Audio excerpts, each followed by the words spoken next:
All right, we're officially recording. This is very exciting. So again, welcome, good evening. You guys all ready to learn a little something about Instagram? Shake your hands, raise up and down. Let me see you're alive. All right, good, just checking. I'm very excited and honored to present to you today. We have our second round. This is the series that you probably heard about. I do also want to quickly acknowledge the PR team that made this happen. We have 5 people that made this happen today. So let's just give them a round of applause.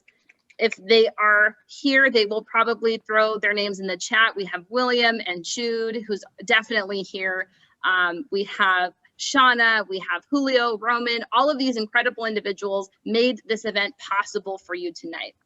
So you want to know who to thank. It's not really me, it's them. They did all this work for you. They told you and reminded you to make sure you were here so you wouldn't miss 1 minute of this incredible event. Without further ado, I'm now going to introduce to you Corey Padme. He is a partner at T2 Marketing International, a global media and brand consultancy. He has worked on some of the most innovative data and marketing campaigns across various industries, ranging from themed entertainment to food and farming. Speaks on his work and research at events around the world, and is a member of a number of futurist-based advisory boards in the United States and Europe. He is the author of Marketing to Millennials for Dummies and contributing author of Digital Marketing All-in-One for Dummies. You've probably heard of that series. So please give a very warm, feel free to unmute, round of applause to our presenter today. Well, thank you very much, everybody. Appreciate that warm round of applause. I appreciate everybody taking time out of their end of day schedule to join me here. I know that getting onto a Zoom call after a long day of Zoom calls is not necessarily on the top of your list, but happy to be here, happy to provide as much information as possible and share with you a couple of tips, insights, and a couple of strategies related to Instagram. And one of the nice things about what we're going to be talking about today is that there is a fairly broad series of applications that can come from everything we're going to discuss.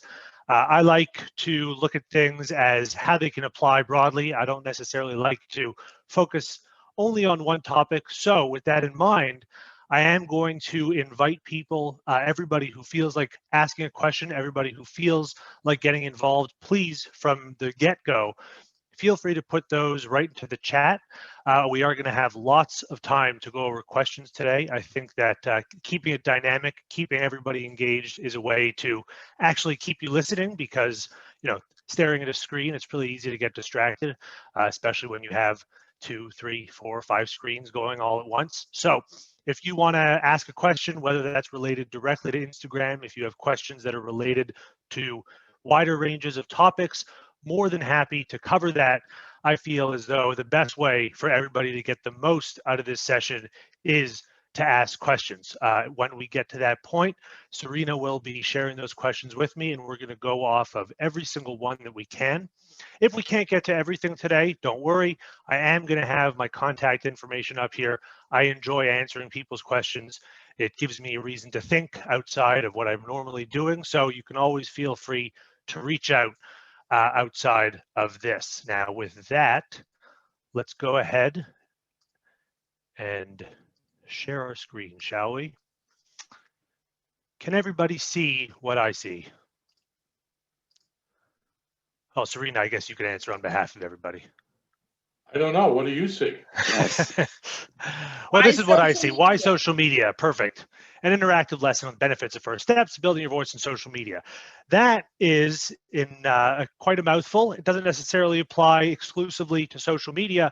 What we're talking about today are tips and processes that we can start applying to digital media. Again, you know, we talked a bit about blogging in some of the introductions. I'm sure you saw blogging in the title here today. So this is really something we're going to look at 2 different key areas when it comes to both Instagram and when it comes to this world of digital media as a whole. We're going to look at some best practices. We're going to discuss what those best practices are and what to keep in mind if you decide to start getting involved in platforms like Instagram, mobile platforms that, quite frankly, you may not have been too familiar with up until this point, when we're all in the last few years sort of ushered in to a digital landscape that's changing every single second of every single day. And we're also going to be looking at a couple of tips that I like to think are more practical than ethereal. So we can actually start to get these ideas down on paper, or get them down on your phone, or get them down on your web browser or Microsoft Word or whatever it is that you're using. A couple of tips to actually get this into practice and get moving on the use of these platforms and building up what it is you're trying to achieve. So first, a little background. Serena told you a bit about me. My background is largely in econometrics, which I know sounds just about as sexy as it is. It's economic statistics, which, as you could probably guess, is the perfect transition to start working in creative marketing. The reason why I started getting more involved in marketing was at the advent of social becoming a focal point. It became clear that data was going to play a very large part in that. Why do we have to talk about data? Well, because a lot of the strategies that you're going to be putting together, whether those strategies are focused on Instagram, whether those strategies are focused on content creation for Facebook. I know that I saw that Bill is going to be talking about LinkedIn next week, and yes, it very much applies to that as well. The key is really figuring out, understanding your audience, developing a strategy around that, and then being consistent with what you're doing. The idea with what we're going to talk about today relates really to a platform that I'm sure everybody on this call, obviously everybody on this call has heard of it. We're going to focus in primarily on Instagram. Now, you may be asking yourself, what value does Instagram have in what it is I'm trying to achieve? Well, that all depends on A, what those specific objectives are that you have, and B, the bigger one, is whether or not it fits in to the overall set of objectives that you've set for yourself. So before we dive into a couple of those best practices, I just want to by show of yeses or nos, if everybody could please answer the poll that we have here. Give a couple of seconds to get these answers in, or maybe 30 seconds, 40 seconds.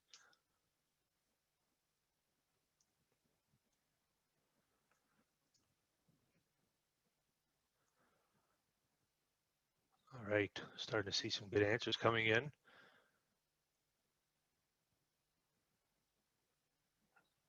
Nice. So definitely some common themes that we're seeing here. Give it another 5 seconds. 4, 3, 2, and 1. Okay, so can everybody see the results here? Have you fully integrated your club, including video, events, outreach into Instagram? 93% said no.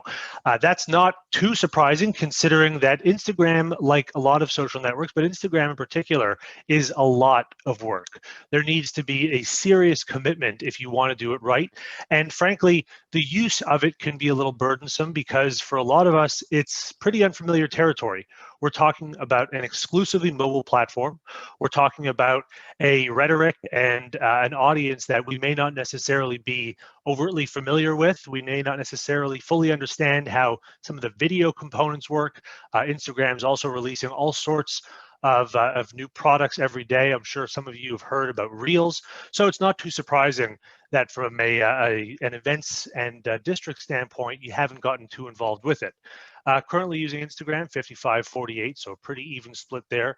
That gives us a good opportunity today in the questions. And again, by the way, if you have a question that you feel is what you might think is too elementary or too simple, ask it. The key today is to learn, so feel free to ask that question. For those of you who aren't using Instagram, ask away. Ask me a question about how to post something. We can easily walk through that.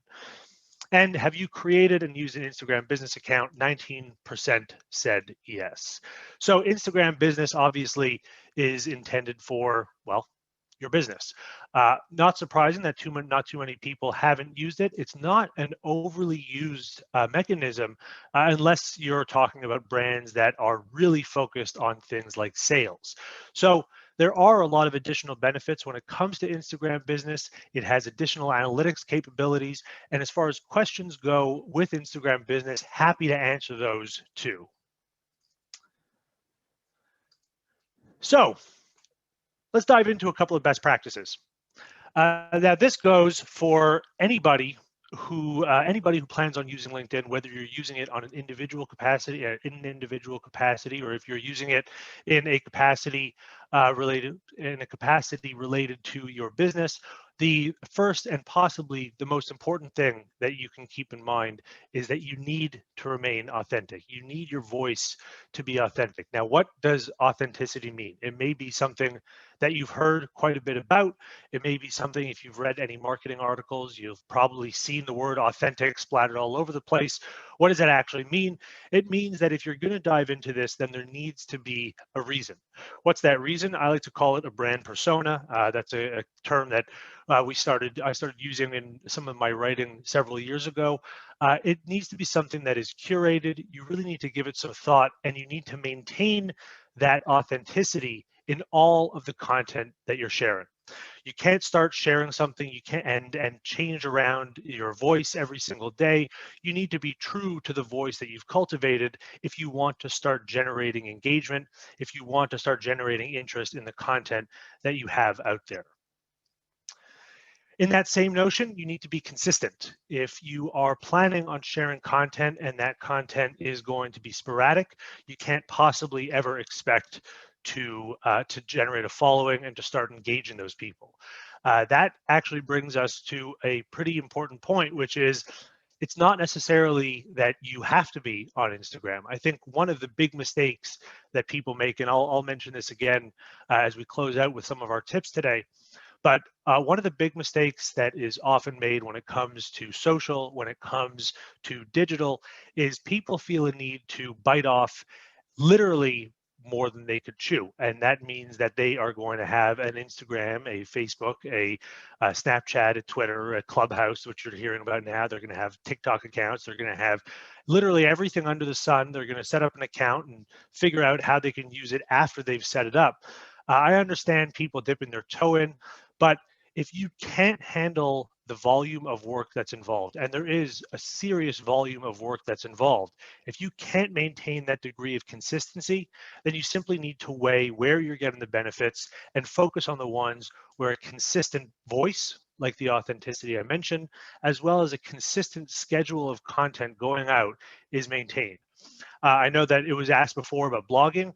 The same thing goes for something like blogging. If you are going to start writing something, I think what was mentioned before was that the last post that was done on this particular blog was done in 2013. That's a long time to to sit silent. And as you can probably guess, not many people are going to show up to read a blog that's 8 years old. So if you are, same thing goes with social. If you're not going to be consistent in your sharing, if you're not going to create a proper calendar, and frankly, if you simply don't have the bandwidth to handle creating something on a regular basis, don't do it. You don't have to do it. You need to do it if it's something that fits and if it's something you can devote the right amount of time to. And that speaks to the next aspect. You need to commit fully. Once you actually find that you can be consistent, you have an authentic voice, then you need to commit yourself.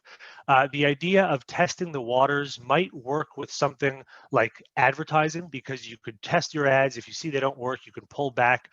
But if you create an account, if you are planning on having a social presence, if you're planning on sharing to Instagram, it simply isn't going to be something that you can sit down at the end of a long day and say, oh, wait, I forgot to post something.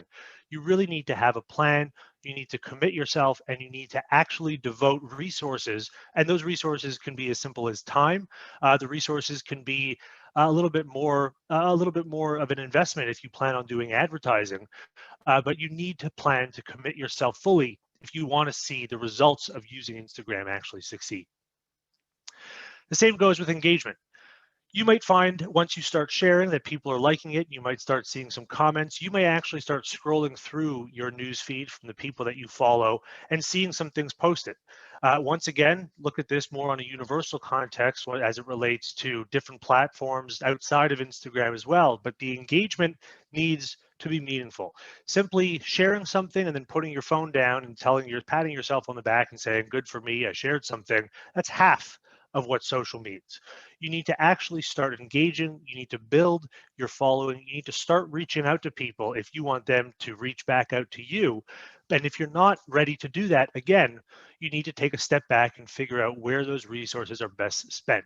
But the key is going to be engagement if you want to see that engagement start to be reciprocal. That also means adaptation. You may find when you start sharing some content that it may not be hitting all the marks. You may want to test a couple of different pieces of content or a couple of different types. You're going to have to be ready to adapt. As you see these new pieces of content, these new technological evolutions of these platforms coming about, it's your job to pay attention and see where and how you need to adapt to that. For example, you take Instagram. Instagram started as a pretty simple, pretty straightforward photo sharing app on your phone. It quickly became sort of the dominant visual engagement tool for millennials. It became a dominant visual engagement tool for Gen X. It is still a dominant visual engagement tool across a multitude of demographics. But that has come because of a huge degree of adaptation, both on the part of the app as well as the part of the users. Video became the #1 used medium on Instagram after it superseded pictures. Once you saw that there were some successes coming from short form video like Vine, when Twitter shut Vine down and you saw some of these video apps like TikTok starting to populate, Snapchat starting to populate, what did Instagram do? They created Reels. Reels being short form playable video that are really intended to just engage people, to get people sharing content. So as these networks adapt, you need to be prepared to adapt too, which means paying very close attention to what's happening with these networks and adapting your content as necessary. You want to plan ahead. And I know I just said that you need to adapt, which means that you need to be on your toes at any given moment, but you also need to be planning ahead, both with your content, both with the promotions that you may be sharing.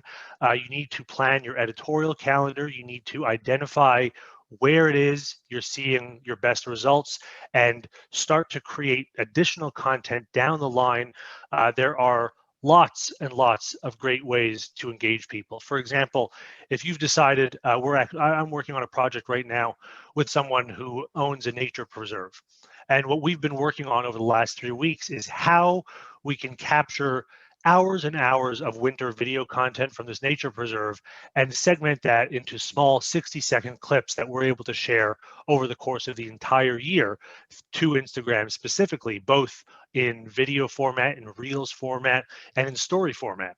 So the key is really taking a look at what your assets are, taking a look at what your voice is, and then adapting your content for different mechanisms that are available on these apps, and planning a strategy, planning your content, which, as much work as that might be right now, it's going to save you a lot of time moving forward. There we go. You also want to be prepared. There are lots of things that we can't plan for. Case in point, literally this entire last year. So that means that when the unexpected arises, you need to be prepared to make adaptations. That means that you have to be paying attention. What do I mean by prepare for the unexpected? How could you prepare for something that comes out of nowhere? Well, it means paying attention. It's as simple as that. If you simply set it and forget it, it is never going to work, both because it requires that attention, and it also, in that same vein, requires you to be adaptable in your content, to be able to pull something that may be perceived as insensitive because of something that took place. You have to be prepared to make changes on the fly, and planning for content allows you to make those changes faster. Another key, I think this is probably something that is understated and undermentioned and could not possibly be overstated in terms of its importance, but you have to remember the social. If you start building momentum, and this applies to any platform you're using, these are, after all, social networks. While we may look at them as business tools, while we may look at them as media assets, they are intended, at least, to be social networks. What does that mean? That means that you have to remember to actually be social. Spend time using the platforms where you're engaging. If you're on Instagram just to post a picture, I can't possibly see how that's going to generate the likes and engagement that you want it to. You need to be there. You need to be responding to people. You need to be commenting on others. You need to be reaching out, simply asking, excuse me, there is a 17 times higher result in people reciprocating a page like or an engagement, excuse me, when they're asked to do it than when you simply expect it. Asking for someone to engage with you, asking for someone to follow you, asking for someone to share content of yours is a key that goes hugely underutilized, and it all comes from being social. If you want to use these networks to their fullest, you need to remember to actually use them. You'll also want to avoid the hard sell. If you are using these networks, remember keeping in mind that idea of being social. If you're simply using something like Instagram to promote your next event, to promote a special, if it's all going to be a tool to use it as a promotional platform, it's never going to generate the engagement you're looking for. I think one of the best ways to think about, especially a network like Instagram, which is so hugely visual, is to figure out a nuanced way of highlighting what it is you're offering, what it is you're trying to promote, whether that's video content. If we're talking, let's take events that take place with Toastmasters. If we have an event like this, where we have guest speakers, the benefit might be to share short clips from, let's say, TED Talks. If you see short 30-second clips of here's a master class in the elevator pitch, those are great little bits of content to identify what it is your brand or your individual voice is all about, and then adapt that to the medium, adapt that to the audience, and get that out there without being overt in your sales pitch. And lastly, actually enjoy yourself. I know that seems a little silly to have to say, but if this is a chore, if you're not enjoying yourself, that comes across in the actual social content that's being shared. So remember to actually take some time and enjoy yourself. Get to know the network. Spend some time going through it. You'd be surprised. My 88-year-old grandmother is sharing more content with me than anybody else in my family. And the reason why is because she has really sat down, taken time to look through this stuff, and found a lot of content that she loves. And if you sit down and take the time, it may not be Instagram, it may not be Twitter, it may not be TikTok, but you will, if you're looking to be social, you will find content that is of interest to you. You will find content that you can relate to, and you can actually adapt your own content strategy to exactly what that is. Now, before we get into some of the tips, I want to go through, I saw a couple of questions popping up here. So Serena, if you'd like, I'd like to go through some questions before we dive into some of those tips, if that works with everybody. Absolutely. I think we do have a few people who have questions in the chat. I've been noting them down. So the first one that came through was Carla Cooper Hicks, and she wanted to ask, or what she wanted to state, I'm not exactly sure how to say this. I apologize. It looks like she has an Instagram and a Facebook, and they're linked. It's essentially a duplication of the same post. What is the best use of Instagram then? If you're looking, I think that that's one area, and that's a good question, because I think when it comes to businesses, when it comes to organizations that are trying to get a use out of Instagram, the general assumption is that if they take what they're doing on Facebook and they replicate it on Instagram, they'll be reaching different audiences, but they'll be getting the same message across.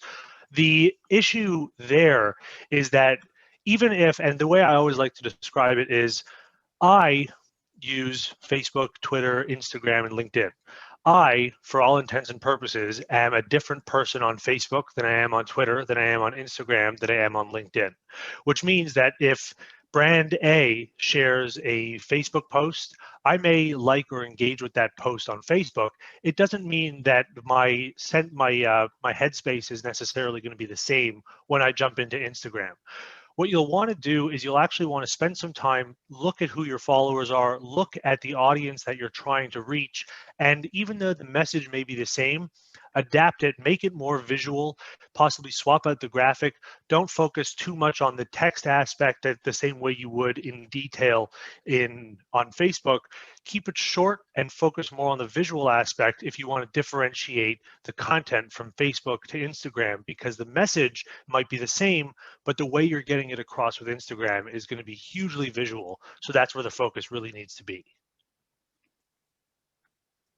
Thank you very much for that answer. Our second question is from Jude, and he wanted to know, how often should we post on Instagram? More than once a day, every other day, etc.? There are a lot of interesting takes on that. My general recommendation is to post as you see fit. If you look at some of these, you look at some of these pages, some of these popular accounts on Instagram, some of them are posting 10, 15, 20 times a day. You look at some brands that are posting once, twice a week. It really depends on what your message is. The key is that you have to figure out what it is you're trying to achieve. The key, first and foremost, you have to identify the objectives you're trying to achieve by using Instagram. If you're trying to simply get people, and let's just say if you own an art gallery, I would hope that you're posting 10, 15, 20 times a week. If you are running a restaurant, I would hope that you're posting maybe 3 times a day. But if you're running a business that is selling advertising, maybe you'll post a couple of fun videos of campaigns that you're running, but you don't need to be posting 3, 4, 5 times a day. So identifying those objectives, figuring out the audience that you're trying to reach with those objectives on LinkedIn, and then building a content calendar around that. Again, the key is really going to be maintaining a degree of consistency in the type of post that you're sharing, and maintaining a degree of consistency in that calendar. But as far as a right or wrong answer, there really isn't one, because it's on a case-by-case basis based on where your comfort level is.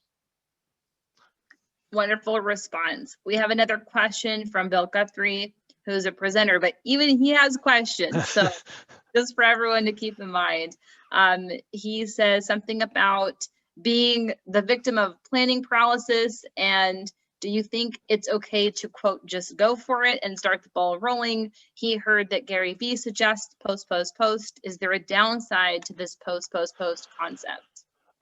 Yeah, look, I think I agree with Gary that that's a great approach, but again, it needs to be in the context of having something to post, because just as for just as much as you should be out there, you should be getting the ball rolling.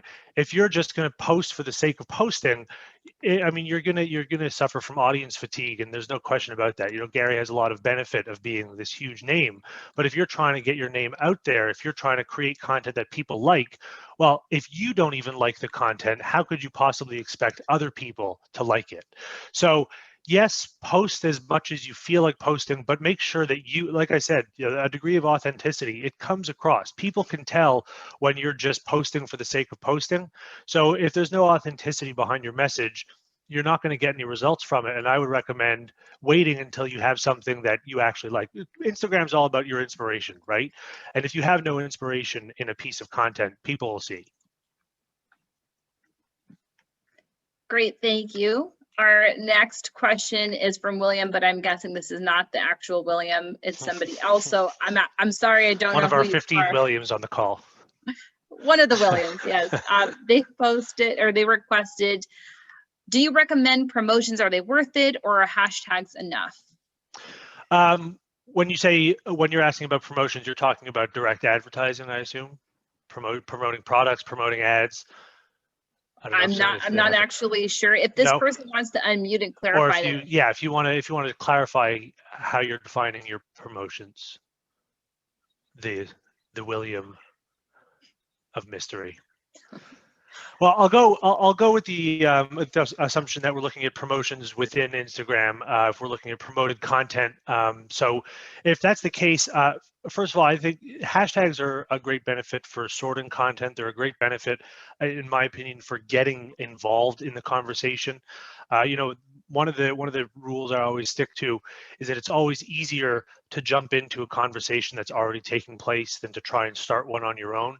So if people are using the hashtag, I don't know, let's just say hashtag love for Valentine's Day.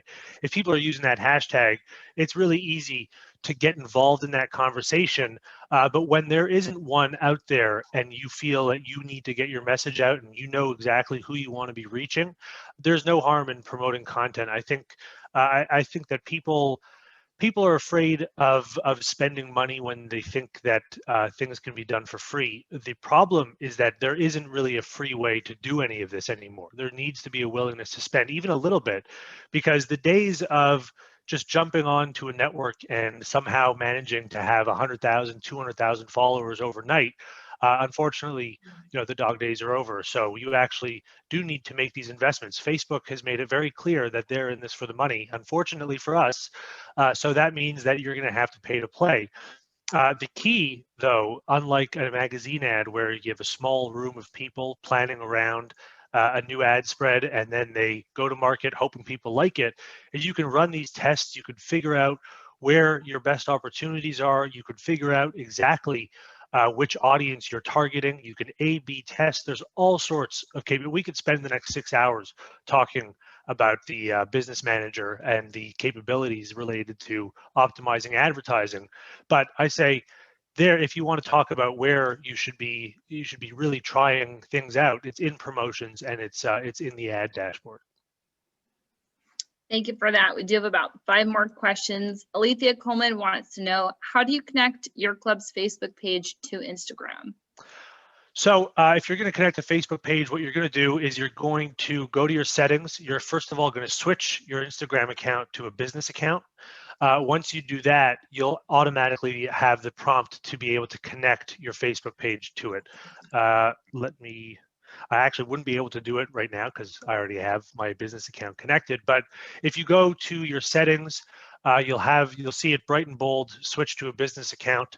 Once you do that, you can integrate your Facebook page. Once that's verified, they're there together. You'll start getting data collected from both. You'll have the capabilities of using Facebook Business Manager to run Instagram ads directly. So there's all sorts of additional capabilities once you convert it to a business page. And I mentioned the analytics, but I'll mention it again because the data capabilities with a business page or a business account are significantly greater, because that's when you're also looking at data related to how many people have viewed a specific post over a certain period of time, how many real plays you've had, et cetera. So there's lots of data value in a business account. Absolutely. Business account for Instagram is the way to go. Yeah. Our next question is from Sam Luke. He wants to know, what are the differences and advantages between Twitter, Instagram, Facebook, etc.? Okay, so really the big difference is going to be both in terms of the content and the audience. I think the easiest way to describe the difference and benefits is the benefit is related entirely to what you're trying to do and who you're trying to reach. If your objectives are to reach a young audience with more of an artistic measure and a bit more livelihood, then you're definitely going to want to spend more time on Instagram and Twitter. If you're looking, and I'll leave the LinkedIn talk for Bill next week, but if you're looking to start prospecting for leads, you're going to be spending a lot more time on LinkedIn than you are going to be on Instagram.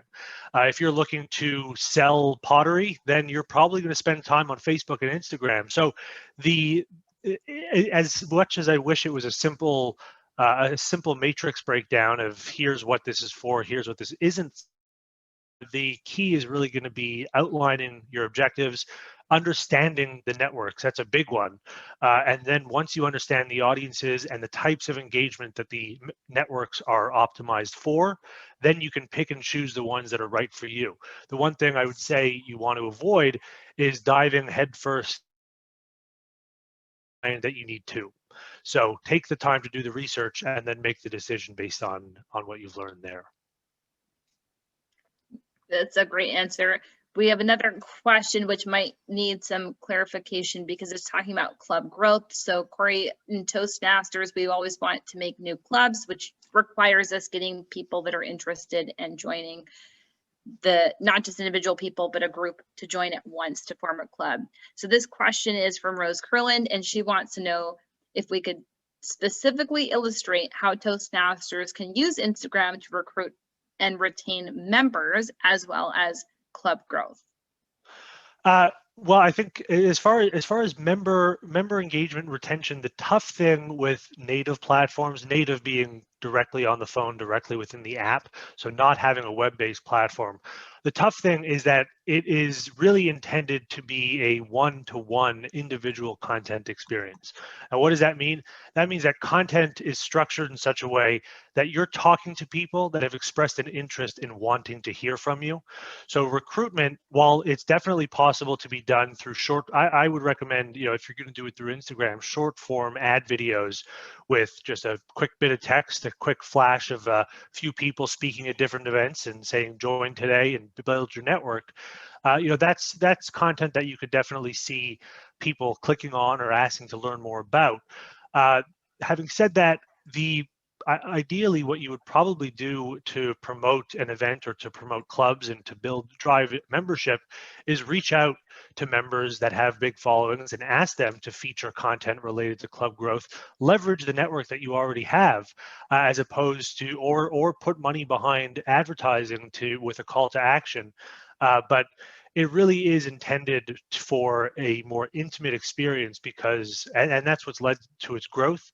So it's more about talking to people whose ear you already have rather than to try and shout out and hope for people to listen. That's what Facebook is for. If you want to shout out into the void, shouting on Facebook is pretty common. Got it.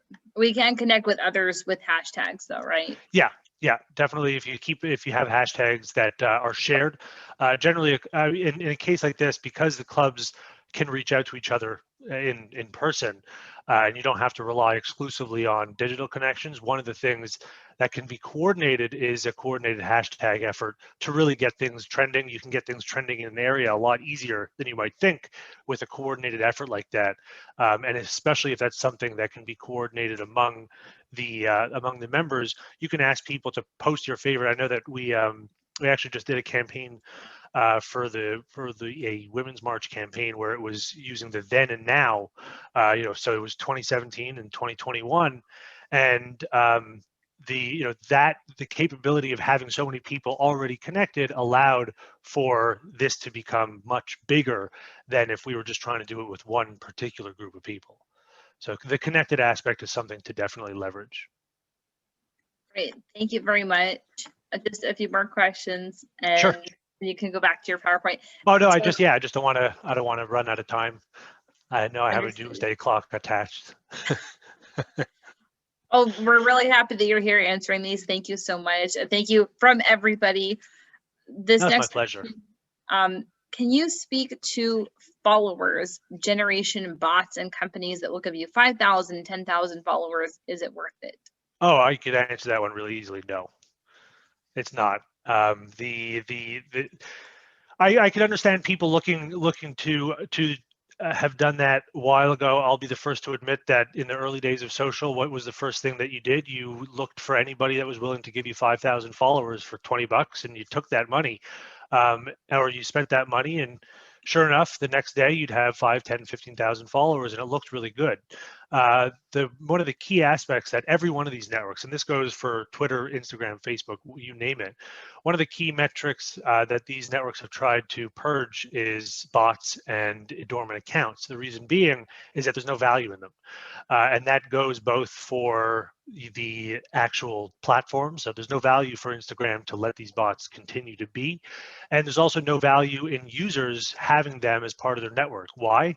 Because the vanity metrics of followers is not really something that's weighed all that much anymore. People don't really, I mean, sure, yes, if you go look at the Ferrari account, they have a couple of million followers, but you're not Ferrari. You're trying to talk to a specific group of people. And if you want to get any value out of it, you'll spend the time to actually build that audience up. So I wouldn't worry too much about how many followers you have. It's what you actually get out of the followers who followed you. Thank you very much. Maria McCollins asked, what is the best way to learn the mechanics of how Instagram works, how to post, share, etc.? To use it, honestly. The beauty of these platforms is that they've made these capabilities so easy and so simple that you almost can't mess it up, because you have to go through the steps one by one. So when you click on that little plus button in the top right hand corner to add a new picture, you have to scroll through your pictures, you have to pick one, you have to go through the filtering. You could start playing around with your description, play around with some of the hashtags. You can put in your location, you could share it to Facebook, but all of this is really, it's really done in such a clear step-by-step way that even if it takes you an hour and a half to post your first picture because you're trying to make sure you do everything right, if you mess that up, you could delete it and start it again. So the easiest way, we could walk through the mechanics of posting, but the best way to get familiar with it is going to be to start using it. Got it. This next question might require clarification, but Phil's wanting to know if you like using programs like Constant Contact to drive marketing blasts. Example would be creating a generic post and blasting it to a spectrum of social media, Twitter, Facebook, even LinkedIn. Yeah, absolutely. We use, actually, if you look at the subscribe button at the bottom there, that's our new newsletter that we just launched a few weeks ago. We actually just moved over from Constant Contact to Get Review. The reason being is that because it has a lot more social focus in its sharing capabilities. So we build out the newsletter and then we post it to Twitter, Facebook, LinkedIn, Medium, you name it. So yeah, I absolutely would suggest sharing newsletters and newsletter links to your social feeds, because again, social channels are a door into your organization. They're a door into your company. So the more that you are opening that door up with a link to your newsletter or a link to your website, the more likelihood you have of people actually taking a step through. So yes, if you have a newsletter, if you have an e-blast, if you have new information that you want to share, by all means, it should be shared to social. Okay, and then as a subpart to that question, when driving this campaign, do the metrics show up in the individual accounts and Constant Contact and or Mailchimp? So Constant Contact will, so Mailchimp, Constant Contact, all of them will give you some social metrics. The social metrics I've found on Mailchimp are a little lacking in terms of their depth. Constant Contact does give you some good click rates in terms of your results. There are a few other mail accounts that all of them really do integrate well with social. The best way to get insights into how you're performing is generally to actually go to the networks themselves, go into the analytics component of those networks. So the insight, if you're on Facebook, let's say, click on the Insights tab at the top of your Facebook page and look at the post level and see what kind of engagement your post is getting. Same goes with Instagram. If you have a business account, if you're sharing something to your Instagram feed, you could take a look and see how many people have seen it, how many people have clicked on it, if you've promoted it and there's a link. So looking at the post level data on the pages themselves will give you pretty much everything that you need. Wonderful. We do have one last question, and then I apologize Sure. if anyone does have further questions, if they could hold them.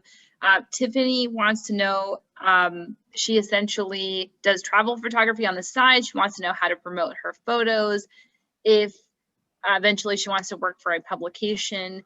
And so she recently made a music slideshow of some of her pictures. Would Facebook be the best way to showcase this, or somewhere else? Well, the first thing that you're going to want to make sure of if you're using anything with music is that you have the rights release. That's first and foremost, just because there's been more and more of a clampdown on rights publishing. I'm actually working with a group of of digital radio hosts who are all working right now to try and get music released. So that's the first thing that you want to do, because it'll creep up on you out of nowhere. So that's one. Number two, the best way to do that, let's just say if you're putting something like that together for Instagram, probably the best way to at least get started with that is to tag the media outlets and, frankly, the individual journalists that work for those media outlets, whether it's an editor at large or a particular editor that you know in the video, to tag, to use a hashtag related to, or to possibly even tag the media outlet that you want to reach. This is a world where you really need to tell people that you're trying to get noticed, because everybody is. So tagging the media outlets, tagging the publications that are of interest to you, and tagging the writers, or even potentially the media or the comms people who work there is a worthwhile thing to do, because the more people you tag, the more people get notified, and the more frequently you're sharing this content, the more likely it is that somebody's going to open it up one day and actually give it a look and start digging a little deeper. So it's really just don't be afraid to just try and reach out. It's no different than writing a letter to Vogue in the 80s and saying, hey, I'd like to work there. Thank you very much. I think that was all of the questions. I'd like you to take so control back. Go for it. I just want to close out here with a couple of final tips. I think that the idea with a lot of this stuff is to be as practical as possible. So that's why the key is set realistic expectations. If your goal is 10,000 followers by the end of the month, I have some really depressing news for you. It probably won't happen, barring some sort of crazy, incredible, galactic feat of viral content. But you want to set realistic goals, figure out what it is you're trying to do, and then work to achieve those goals in a realistic time frame. To do that, you need to establish what your key performance indicators and benchmarks are. So what exactly are you trying to measure? Is it how many followers? Is it how many people visited your website? Is it how many people reached out to you and inquired about something? You need to set that up, because the way I think one of the mistakes people often make is they forget to set those.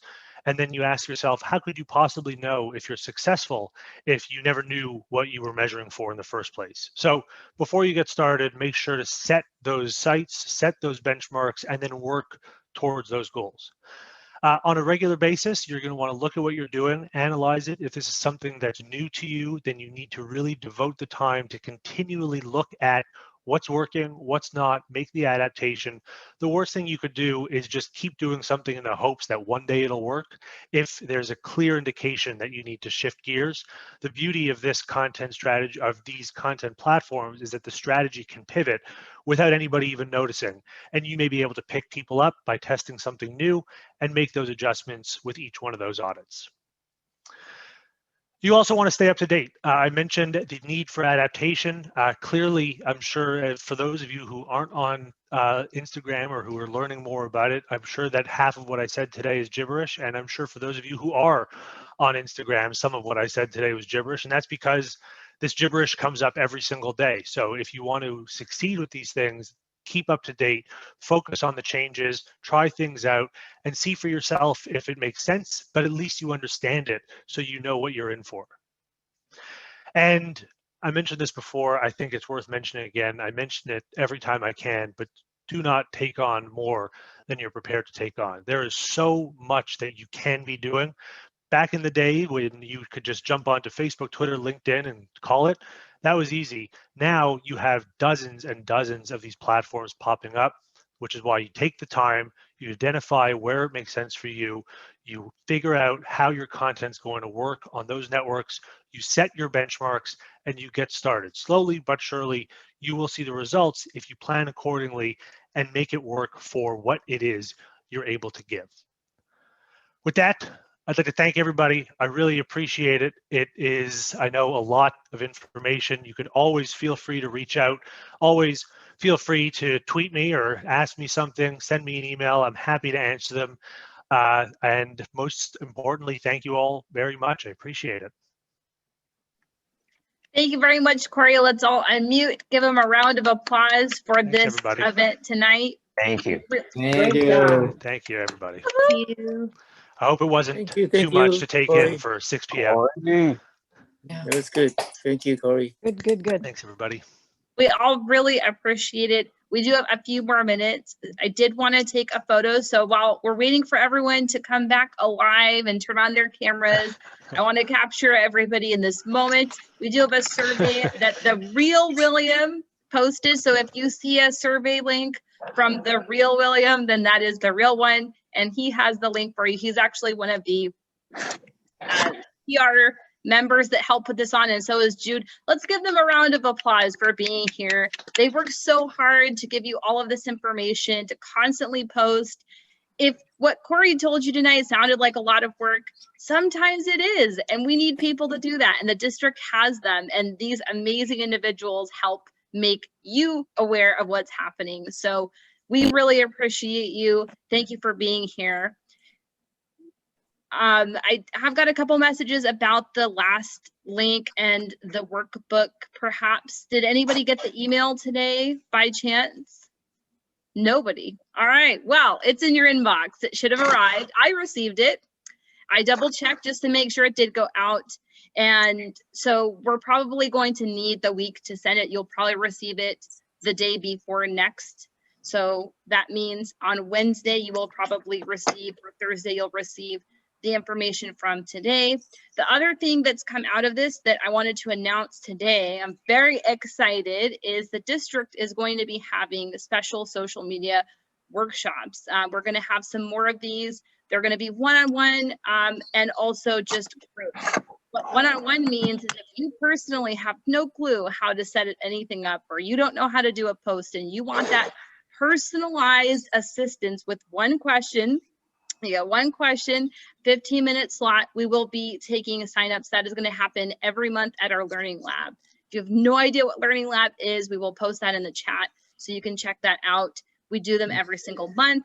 There's a lot of valuable information you can get from them, but it's a new addition that, thanks to Charlotte, your program quality director, we're allowed to do because we recognize social media is a lot and sometimes we need help. So that's why we're doing this. And that also is thanks to your PR team. So they really are doing a lot for you. I hope this has been valuable to you. We're going to take a quick little photo. It looks like everyone's hopped on.